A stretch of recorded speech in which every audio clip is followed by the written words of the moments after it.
Hey yo, let's go. You know what it is? Another week of that Smoking Mare show. I'm Mike Rennie. With me, as always, the lovely Mary. How's it going? It's doing wonderful. How about you? Doing great here. Just getting another week dialed in. Saratoga's gone sad a little bit, Very especially on sad. we record on a Wednesday, so it's a little sad on action to fire on those Wednesdays. Saratogas are nice now when they're gone, right? Right, and this, as you just said, we record on Wednesdays, and Colonial Downs last day is today, and Uh, you know, Sad, but yeah, but what we saw last week wasn't sad. Hop right into this a little bit. We had a great show. Before I get into that horse, we got, uh, excuse me, we're going to go over the Grade 2 Kentucky Downs Franklin Simpson race, horse of the week. Got a play of the day. We got Michael Wilson on this week. It's going to be great. But let's get right into this, though. Frightline did not let anyone down who bet on him. Heavy favorite, didn't disappoint, but also shocked everyone, I think, with his performance. And now, if you didn't know about him, you know now, huh? yeah, I was actually just having this conversation with someone that it's funny that a horse like Secretariat, which has been getting a lot of, Flightline has gotten a lot of comparisons to, is so well known outside of horse racing. Yeah. But this horse Flightline is not as well known because, and you wonder why, and maybe it's because it's not a Triple Crown race. Maybe it's because it's just lost prominence in mainstream media. I don't really know what it is, but it was definitely a worthwhile performance to get some attention. Yeah, definitely. I wish, kind of why I even started doing this. I'm still working my way into still new into this. I want them to advertise different to the jockeys and the horses, make it more of stars. You know what I mean? The athletes, they're professionals, highlight them more so people know about them. That's the only way to generate interest, especially a horse like Frightline. I mean, they put out his line was 1-5. I mean, it wasn't, should have been pumping them up, getting them going. The previous races showed. I mean, I called him a beast over and over. Everyone called him a beast before the race. But no, he shows Secretary. The comparisons are always like, you do the NBA thing. Is Wilt Chamberlain the best because that's really old? Or is Michael Jordan the best? Michael Jordan's the best to me. But Wilt Chamberlain's from the old school Secretariat, old 70, that time to now. You just can't, to me, it's just always uncomparable. Secretariat did it first in amazing fashion. He's the GOAT to me, but you can't beat what Frightline did by any means. I can't discount it, right? Definitely. Yeah, and we just love to see that, and hopefully horse racing does it differently for some horses coming forward. Let's get them publicized so people know about them. But let's jump into it. We got some stakes races this weekend. Check out Mare. They didn't have their lines out yet, so they kind of just everything's probable still. So they have the Grade 1 races, the Fortuity. Great racing there this weekend, closing day. We're jumping into the Kentucky Downs, Grade 2, Franklin Simpson Stakes. 6.5 furlongs on the turf.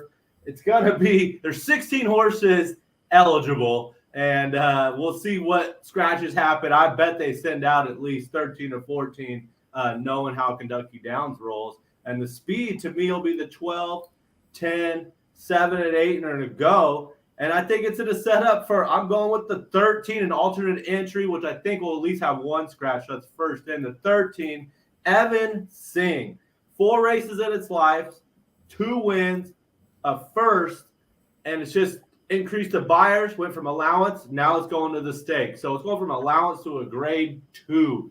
Huge jump in class, but I love that. Ortiz on it. Let's go. Pick them up from the clouds. Big Invasion will be the favorite. You gotta always watch out for Big Invasion. Definitely a horse that can get them. But yeah, I'm going with the 13. What you kind of lean with here, Mary, in this huge field of fast horses?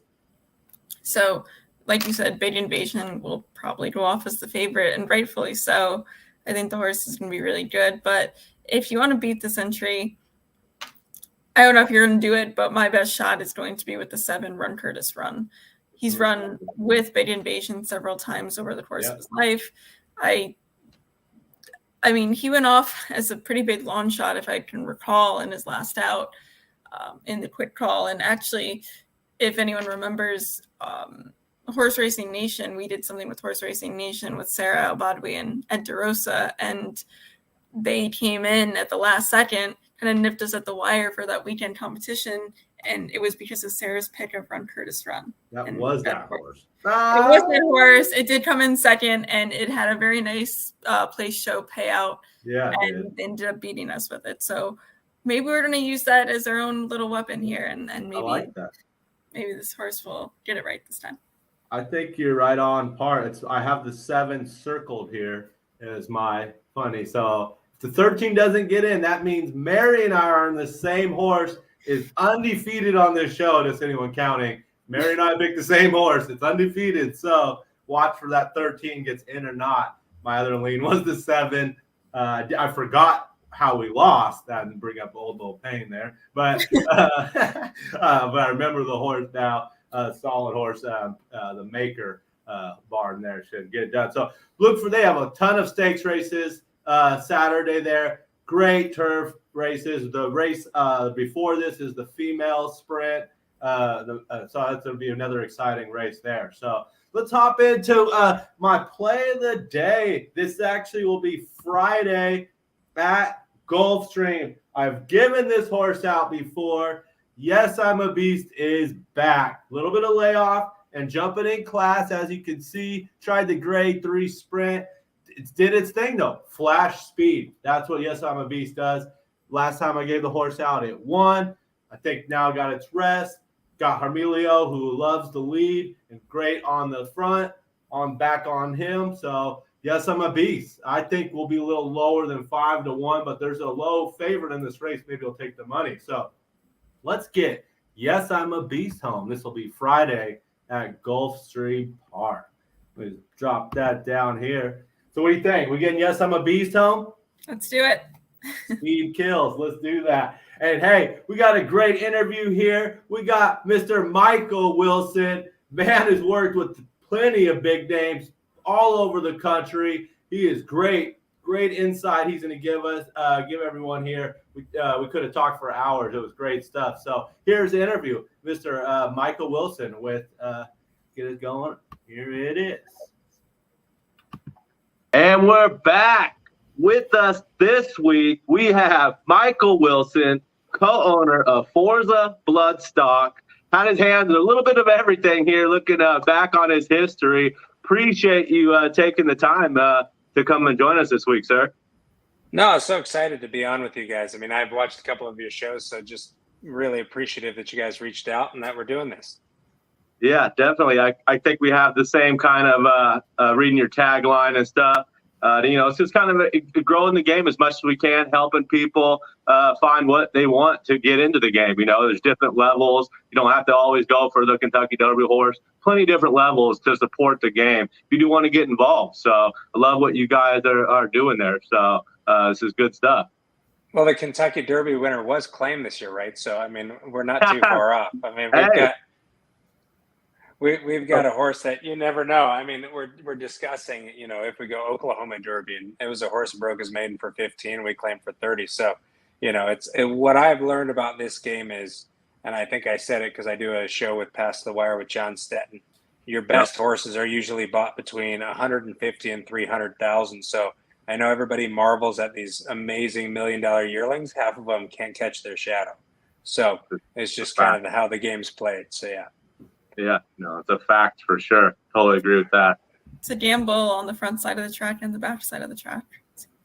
Yeah, it's the more you get into it and the more that you see horses, and it's been interesting. I kind of threw that thought out there on a show with John, and then Pollock Report followed it up with an article over last 10 years has been 260 grade 1 winners. The average price was, I think, $275 and the median was $260. And there were only 6 that were purchased for over $1 million, and there were only 12 that were bought for over 500,000. So, as you work in this game, and I've been, really lucky to work with horses like Into Mischief and Pioneer the Nile, some breed shaping stallions. Into Mischief was 330,000 out of a 2-year-old sale, and he was a pinhook. So I forget how much he was bought for as a yearling. So there's a misnomer in our game that you have to be able to go to auction and spend $500,000 for one horse, but there's plenty of opportunities for very good horses at all types of price points.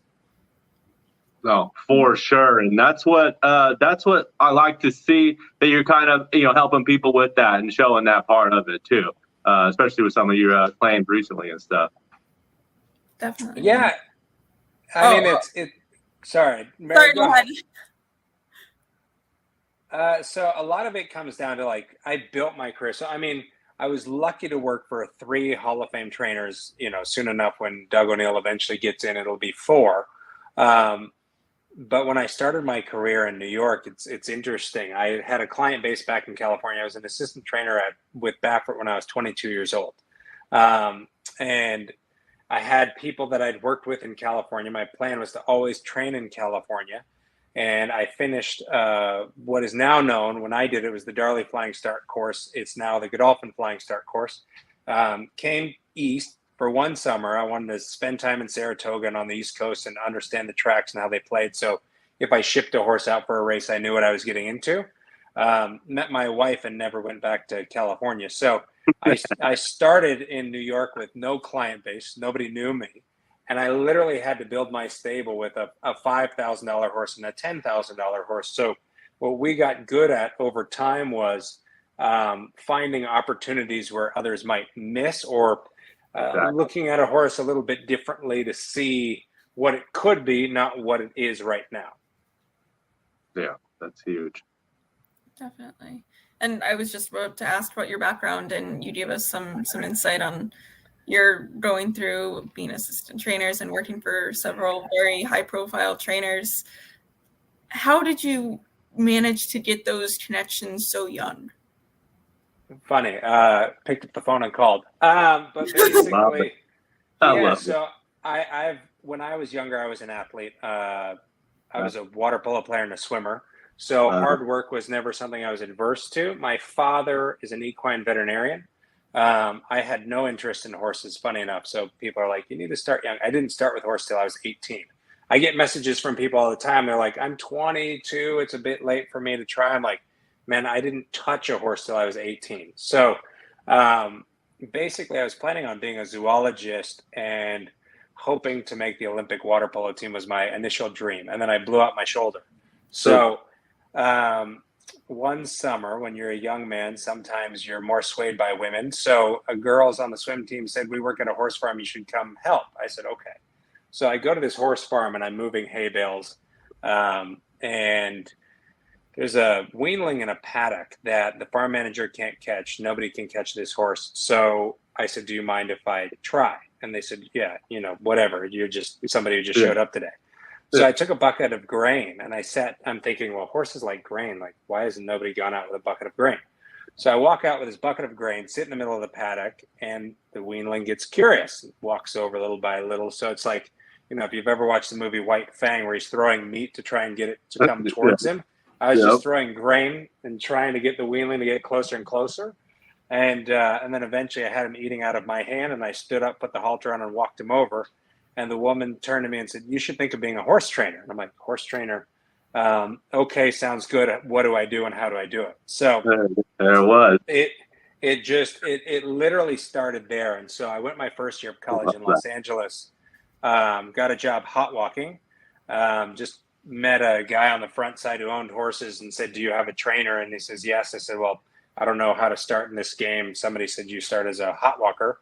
So I would get up and walk horses before classes in college my freshman year, and then worked up over time to where I was grooming the pony and hot walking. And then by the end of the summer, I had been grooming race horses, and then I was given a bit more responsibility, and I ran with that. And then at that point, I kind of fully cemented in my head that I'm like, I want to be a racehorse trainer. I want to try and be the best that there is.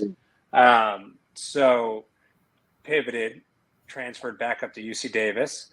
Got an equine animal science degree. And then while I was at Davis, my father bought me a documentary on Richard Mandela. And I was captivated. I said, this guy's amazing. It's called On the Muscle. I think it's still on DVD for those of you who have DVD players. I still have the DVD. I don't have a DVD. I have a... You find some. So watched it, and I asked my dad, I said, do you know anybody that might have his phone number? Because my father was an equine vet. And he says, I do know somebody who does have his phone number. So he gave me his phone number. So I picked up the phone. I called Richard Mandela and I said, look, I just watched this DVD on you. I think you're amazing. I'll work for you for free. I just want to work for you. That's right. He said, well, I'm flying to Dubai to run a horse. That horse was the Tin Man. But I'll be back in 10 days and, come say hi. And I'm in Northern California, right? He's at Santa Anita. So I remembered he said 10 days. And on the 11th day, I skipped classes. I got in my car. I drove the 7.5 hours to Santa Anita, and I waited at his barn. And he turned up, and I shook his hand, and I said, hi, I'm Michael Wilson. He says, who are you? I said, I talked to you like 10 days ago saying I want to work for you. And he's like, oh, yeah. So we had the conversation, and he said, yeah, I'll have a job for you this summer. And it turned out he decided to pay me, which was quite nice. That's awesome. So that's it's literally how it started. And then I got into Richard's barn, worked my way up to foreman, left Richard, went to Doug O'Neill as an assistant trainer, worked for Doug for a short period of time. And then Doug had too much staff. He had a division at, where was it? Evangeline Downs. He tried Louisiana for the first year, and it just didn't pan out. So he brought the staff back. I was the newest guy in the barn, so I was like, go. And I walked up to Baffert and said, Bob, I'd love to work for you. Do you have a shot? And he said, well, Jimmy's got to go to Dubai for 2 weeks. So I could use help for 2 weeks. Well, 2 weeks turned into a permanent position. And so then I had 40 horses in training that turned into 60 horses in training at Hollywood Park for Bob when I was 22, 23 years old. So, wow. That is amazing at that age to be at that level. And obviously that's the top of the top. He's competing for the best of the best always. So you were dealing with some amazing horses. Were those horses, when you switched to and saw those horses that Bob was dealing with at that time, was it just when you see them in person, there's physical specimens, aren't they? Those horses, huh? Bob was at an interesting point in his career at that time. So 2 of his major owners had passed away. So he actually had a major hit in his business, not the Baffert that you know now. So when I was with Mandela was almost on top in California. We had 2 Grade 1 winners that summer. We had Dixie Chatter, and we had Into Mischief win Grade 1s. We had Crown of Thorns win a Grade 2, and we had the Tin Man run around.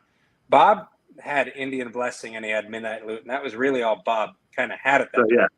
Gotcha. So you're going backwards a little bit, working way up. Yeah, and I mean, he's still Bob Baffert, right? He's still the guy who won Kentucky Derbies. He was, he's still Baffert. But he didn't have the same caliber of horse that he once did because Bob Lewis had passed away. And then the McNairs, who he trained Bob and John for, and a couple other, they had Stonerside Farm. They had passed away. So Godolphin Sheikh Mohammed bought Stonerside, turned it into his private farm, which is why if you go back to Midshipman, the horse was in previous silks and ran in Darley silks when he ran in the Breeders' Cup Juvenile, and then that horse went to Dubai with the Godolphin operation. So it was an interesting time, and Zayat had left, and Zayat was on the comeback because California had changed to synthetics. So it was an interesting time. We had, Pioneer the Nile was a young horse in the barn. Sensational was an unproven horse at the time.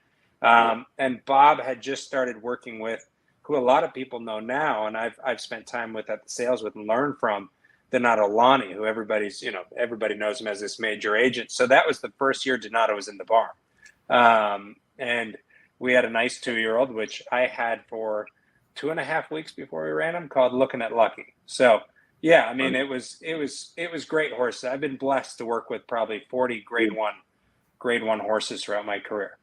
That's awesome. That's awesome to do. And do you think when you went overseas for that, it's now the golfing program you were talking about, we're trying to get the younger people to get involved in stuff. How can anyone just do that, or do you have to be chosen? How does that work? And how do you think that helped you a lot to where you are now and how you see horses? And you obviously pick the right horses and know who to be around. Do you feel like that helped you doing that? I think it provided me a much wider perspective of the game because you only really know what you know from what you see, right? So when I applied to the Godolphin Flying Start, my parents, there was an economic downturn and they were worried and said, you might be out of a job, you never know. So I put in an application, and that's how if you go and look up the Godolphin Flying Start, there's an application every year. Okay. Some people get worried about the credentials that they're looking for. Funny enough, I know a guy who's brilliant, and I said, you need to apply. I told him this last year. And he says, well, I don't know how to ride a horse. I said, neither did I when I applied. Yeah. And then I took riding lessons for 2 months because that was one of the prerequisites for the course, was being able to ride. Which, to be honest, most of them didn't. I mean, most of the guys on my course could sit on a horse. They couldn't ride a horse. I mean, two different things. You wouldn't want to see me on a horse. I cannot ride a horse.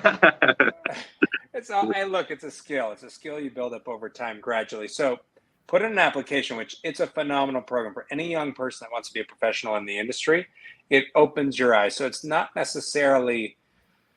So you get to spend time in England, Ireland, Australia, and Dubai, and you get to work in stables in the mornings, and then you get to do business and marketing classes and be exposed to leaders in the industry in the afternoon. So it opens your eyes to a lot of different things.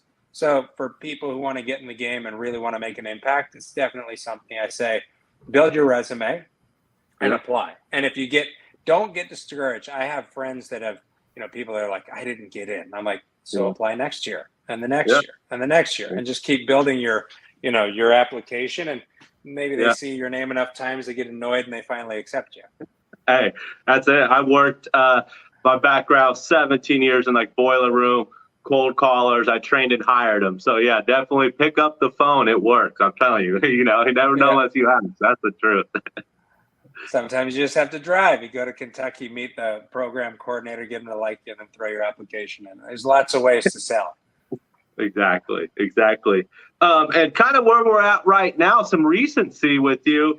You had Kiss a lot back there in the grade 3. Smarty Jones had a solid, rewatched that. That was a stingy race. And he got a grind out of that second place there, right? Was it second or third? Yeah, second, you were in second. Yeah.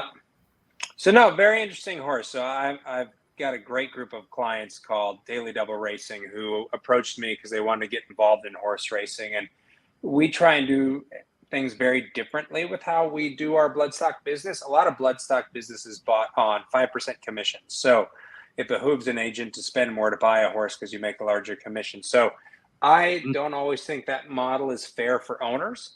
I came up with a straight compensation model where it's a flat rate every month, and you can use that for us to buy and select your horses, or to advise on race horses, or manage race horses, or I do breeding as well. So I'll buy people brood mares and do their matings and figure out what stallions we want to work with in certain years with certain mares. Another horse, just as we're talking, Make Mischief, who won the other day at Saratoga, I bought the mare for that owner back in 2013 for $75,000. And she's obviously done well for them, Make Mischief being the best of the group. But your question was Kiss a Lot. So Kiss a Lot, So basically, with the budget that was proposed for what these gentlemen wanted to do, I said our best option is to build a stable out of claiming horses for you guys. And we got started at Churchill Downs. So initially, we were claiming horses, and to minimize risk, I was going for obvious horses. And everybody goes for the obvious horse. It's so you end up in shapes, right? So I kept getting out shook on horses and kept getting out shook. And then I made a big mistake. So I will tell everybody about my blunder. I put it on Twitter the day I made it. So I go to Churchill Downs. I just recorded a show with John Stetton, and I'm running not late, but I like to be there an hour before I claim a horse. It gives me plenty of time to kind of get settled mentally and be ready with the claim slip and everything else, an hour before post. I got there with 50 minutes before post. So I filled out the claim slip, looked at it once, looked at it twice, said it looks good, gave it to a guy who was going to go deposit it in the racing office. I was going to run up the track to go look at the horses come over. I watch everything walk over before I say yes or no on a claim. Called him and said, I love this filly, drop the slip. And in my text message to the owners, I said, PA bred will win a stakes this year as a PA bred sprinter. Okay. So drop the slip. I'm really excited. I think I spotted one that nobody else did. And I did. But my slip was voided. And my slip was voided because I forgot the S on Churchill Downs. I wrote Churchill down, and they voided the slip. So I'm the only slip in. It says Churchill Down, not Churchill Downs, and I lose this filly. Well, this filly is remain anonymous. Okay, so remain anonymous, then comes back, runs in the 2X, runs fourth, drops for 40. I lose a 14-way shake on her for 40. Then they run her for 32. Brad Cox wins easy with her at Saratoga, but we're not eligible to claim yet because Kiss-A-Lot hadn't run, so we weren't eligible. So, and then my friend Robert Falcone got her and won that stake in Pennsylvania the other day. In Pennsylvania, yep. Oh my gosh. Isn't that funny how it works? That's how this game is, right? And that's crazy that it's that. I've never obviously claimed the horse. I would think that would pass, but it's crazy that it has to be that detailed, I guess, for you to get that claim in for sure. Well, I was told they would accept Churchill, but Churchill Down was a no, and Churchill Downs is a yes. So I put something on Twitter and I got bashed, and other people were supportive, and I said, be careful at Churchill Downs because they get extremely offended if you misspell their name. I was voided today. That's good stuff. I like that. But yeah, so it worked out. We got Kiss-A-Lot. So basically how that worked was I was going out of the box, and they had asked me to go out of the box and try and find a horse. So I said, it's a bit more of a risk because I could be wrong, but chances are we could be right. So I'm looking and looking and looking, and I see a son of Fort Larn that's only ever sprinted. And Fort Larn is by E. Dubai. E. Dubai was a fast horse, but most of his progeny wanted to go long. Fort Larn obviously won the Breeders' Cup Classic. So I'm thinking in my head on pedigree, looking at this horse's pedigree, why is this horse sprinting? So I watch a lot of race replays. I watch every race replay on anything I drop a slip on. So when I watched his race replays, I saw this big, rangy 3-year-old that was fast but wasn't quick. So I texted the clients and said, I think this horse needs 2 turns. And so they said, so we talked about, there were 5 horses on the day we were looking at, and they said, which one do you want the most? I said, the slow sprinter. So we dropped the slip for 30 on him, brought him back 2 weeks after the claim. He worked 45 and 4 out in 58. I called Safi and said, Safi, look, maybe we don't put him back in for the tag. And he said, no, I would agree. He says, what do you think about the starter 50 at Saratoga? I said, let's go. So took him up, he won, and then we ran him in the Smarty Jones, and we're weighing out options now, whether we maybe go Bourbon Trail at Churchill Downs or the Oklahoma Derby, or kind of see where we land. We want to give him a little bit more time because it's asking a lot of him, and he's not justified, but it'd be 3 races in 7 weeks asking him to step up every single time. So we'd like to give him a bit more of a break, but you don't want to miss these 3-year-old races with big purses. True. I hear you on that. Hey, this has been great. Could talk all night with you. I love the info and insight you provide. Check out Michael Wilson, Forza Bloodstock, all types of levels of horses if you are interested. We appreciate you taking the time. Know you're busy. Thanks for coming on, Mr. Wilson. Yes, thank you. That was such great advice for anyone and everyone wanting to be involved in horse racing. So thank you so much for that. No, it's been a pleasure. And look, if anybody who watches this show has questions, they want to have career advice, I'm always open to helping people out, point them in the right direction. So shoot me a DM on Twitter. And again, when we're not on the show and we have more time, it'd be fun to talk to you guys for a couple hours. So we'll have to do that at a different time. Over a drink. For sure. Yeah, for sure. Sounds good. Thanks again for coming on. And have a good one, sir. Awesome. You too. Thanks so much. And we are back. Thanks again, Mr. Michael Wilson, Forenza Bloodstock. What a great, tons of info, all levels, huh? What an interview. Oh, yeah. He has tons of knowledge. He's had a ton of experience, and he's a good person to reach out to in whatever you want to get involved in. Yeah, seems like he just has all levels for you, and he's pretty open to talk. Hey, and we got the horse of the week here. Let's pull this up. You guys that have seen it, recent winner. What we got here? So this was submitted to us by a friend of mine, Jeremy Jones. I met Jeremy and Nas, and they are the coolest people, and I hung out with them for Jim Dandy weekend in Saratoga. But so as soon as when you sent me this, I'm like, I know Jeremy. But he's on Juice Almighty, and this is Santine on the way to the winner's circle just a couple weeks ago in the Arlington Million that was run at Churchill Downs. Yeah. Rest in peace, that turf track behind there. He got his win before they tore up the Churchill turf, which needed to be turned up. What a horse. What a race. And thank you again, Jeremy, for sending that in. And that was the horse of the week. Hey, thanks everyone for stopping by. Once again, Smoke and Mare Show, another week down. Everyone hit their tickets this weekend. My pick 3 loss on that last leg last weekend. Sorry about that. We made it to the single. Sweezy didn't fire, but thanks for stopping by. Have a good one, everyone.